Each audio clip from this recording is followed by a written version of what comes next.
હવે વાક્ય 49માં જુલ્મીને, કામીને, અનાડીને ઉત્તેજન આપતા હો તો અટકજે. જુલ્મી માણસને ઉત્તેજન ના આપવું, કે કામીને કે અનાડીને. હવે પહેલા જુલ્મી કોને કહેવાય તે સમજાવે છે. જુલ્મી એટલે અયોગ્ય ત્રાસ આપનારા. જુલ્મી રાજા હોય, શેઠ હોય કે જ્ઞાતિનો ઉપરી હોય કે ભલે અમલદાર હોય, પણ તે બીજાને ત્રાસ ના આપનારા હોય, તેને ઉત્તેજન આપતો હો તો અટકજે. સારા માણસો એવા જુલ્મીને ઉત્તેજન ના આપે. સારા માણસો તો ના આપે. તેના વખાણ કરે કે એના વખાણ કરવામાં મદદ કરે તો તે પોતાના હૃદયમાંથી દયાનો ભાવ ઓછો થતો જાય છે. આવા જુલ્મી માણસોને ઉત્તેજન આપે, એના વખાણ કરે કે અનુમોદન કરે તો એના હૃદયમાંથી પણ આ દયાનો ભાવ મોડો થતો જાય છે. પછી કામી વિશે કહે છે, માટે આવા જુલ્મી માણસોને ઉત્તેજન આપવું નહીં.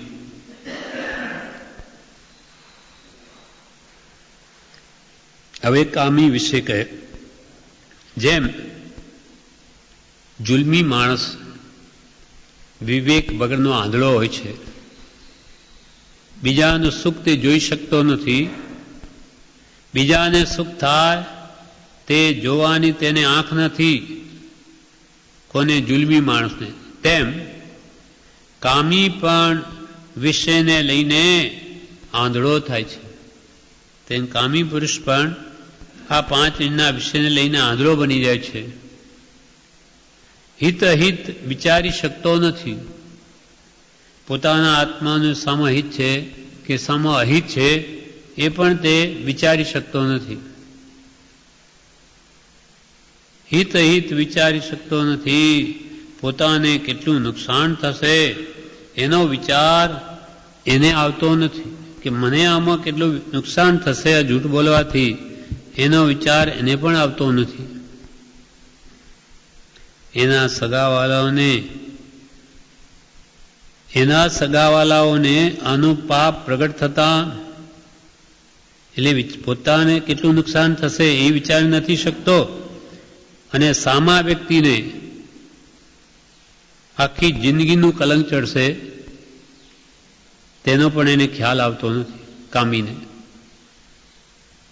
એના સગાવાલાઓને આનું પાપ પ્રગટ થતાં કેટલું દુઃખ થશે તેનો વિચાર પણ આવતો નથી.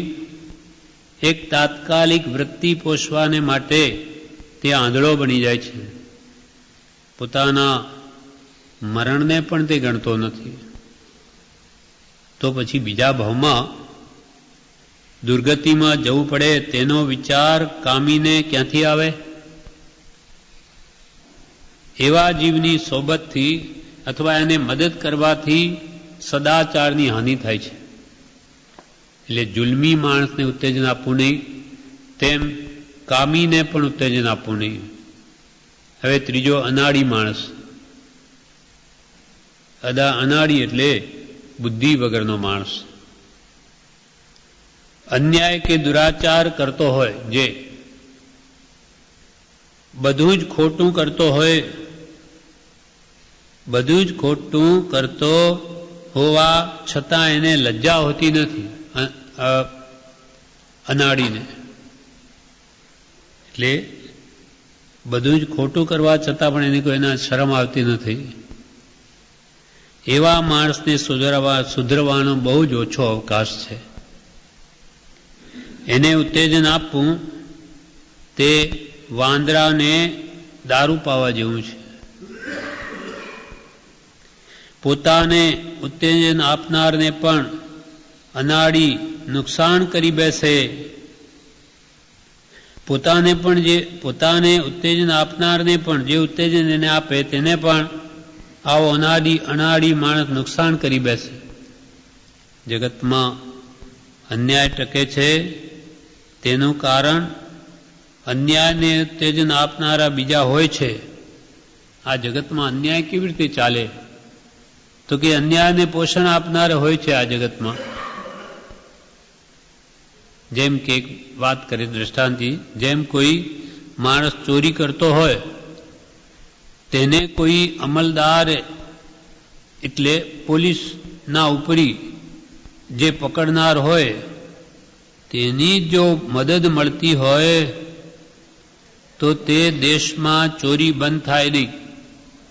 એટલે જેને રક્ષા કરવા માટે પોલીસ કે સૈનિક વગેરે મૂક્યા હોય એ ચોરો સાથે ભળી જાય તો એ દેશમાં કે છે ચોરી બંધ થાય નહીં.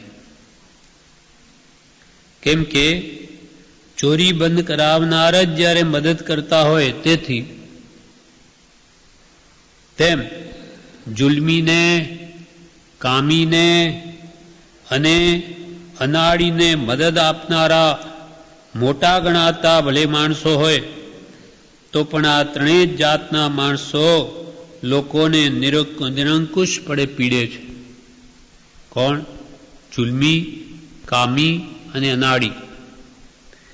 એ બંનેને અંદર આવા રીતે ભલેને મોટા ગણાતા હોય, પોલીસના અફસર ગણાતા હોય, ગમે તે મંત્રી ગણાતા હોય, પણ જો અંદર ખાને અન્યાયમાં એનો ભાગ છે તો એ અન્યાય કરનારાઓ તો નિરંકુશપણે વર્તે.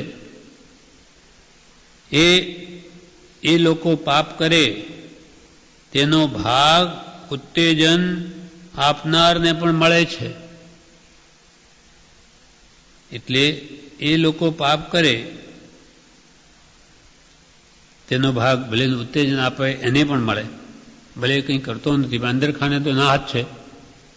માટે ઉત્તેજન તો શું, પણ એને સારું કર્યું એમ અનુમોદન પણ મનમાં લાવાયું નથી. એને સહાય તો શું કરવી આવા અન્યાયના કામોમાં, પણ એણે આ સારું કર્યું એમ પણ અનુમોદન ના આપવું મનમાં પણ. માટે અહીંયા વાક્ય કહ્યું, જુલ્મીને, કામીને, અનાડીને ઉત્તેજન આપતા હો તો અટકજે.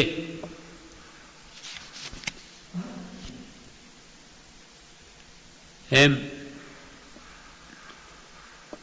શહેરમાં બધા જુલ્મ કરનારા જ હોય એવું નથી, કોઈ સારા વ્યક્તિઓ પણ હોય. જેમ કે બે રાજા હતા, એક કાશી નગરનો રાજા કાશી નરેશ અને બીજો કોશલ દેશનો રાજા કોશલ નરેશ. એ બંને વચ્ચે યુદ્ધ મંડાયું.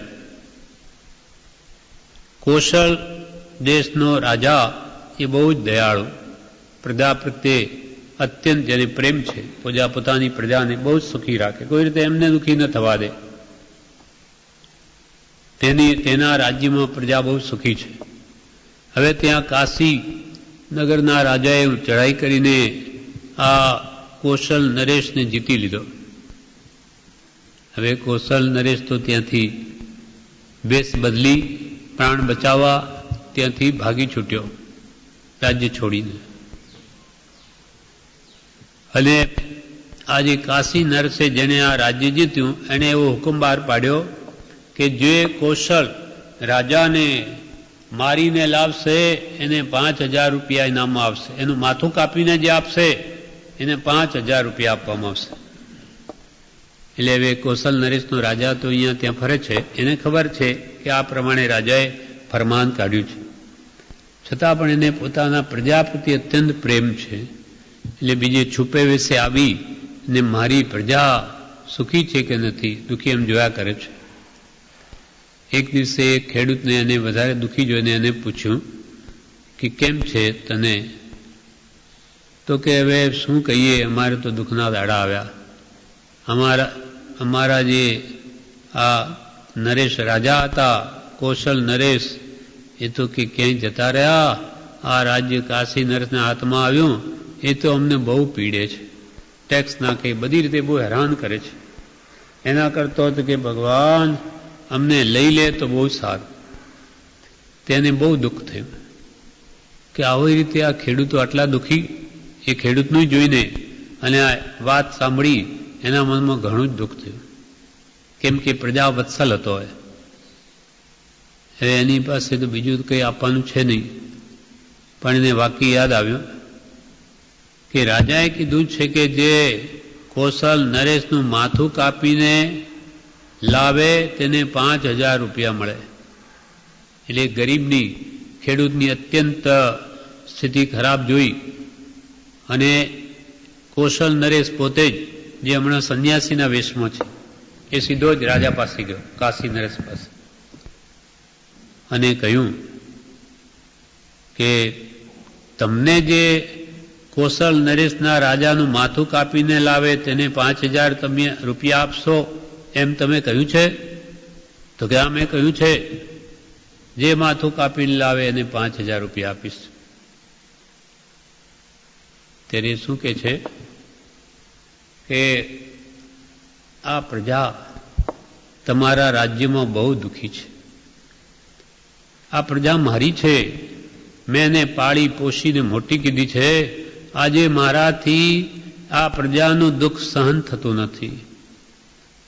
એના કરતાં આ દુઃખી કુટુંબને 5,000 તમે આપવાનું કહ્યું ને, કૌશલ નરેશનું માથું કાપીને લાવે. એટલે તરત જ પોતાનો વેશ ઉતારતા કહ્યું, આ જ કૌશલ નરેશ, બીજો નથી, હું જ છું. મારું માથું કાપી લો, પણ આ ખેડૂતને 5,000 રૂપિયા આપો. આવી ભયંકર સ્થિતિ તમે કે આ પ્રજાની કરો એ યોગ્ય નથી. તમે મને જીતી લીધો, પણ તમે આ પ્રજાનું મન નથી જીત્યું. આ બધી પ્રજા તમારા રાજ્યમાં દુઃખી છે, એટલે મને મારા ત્યાં દુઃખ દેખાતું નથી, મારી પ્રજાનું. એટલે મને મારું માથું કાપી લો. એટલે મારે આ પતી ગયું જોવાનું, અને આ પ્રજાને પણ સુખી કરો. એમ આવા પણ જગતમાં હોય છે કે જે આવા અનાળી કે જુલ્મી ને ઉત્તેજન આપતા નથી, પણ એને બોધ પણ આપે છે.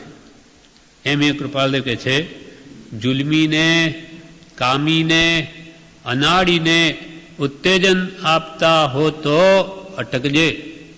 આવાઓને ઉત્તેજન આપીશ નહીં તો પ્રજા વિશેષ દુઃખી થશે.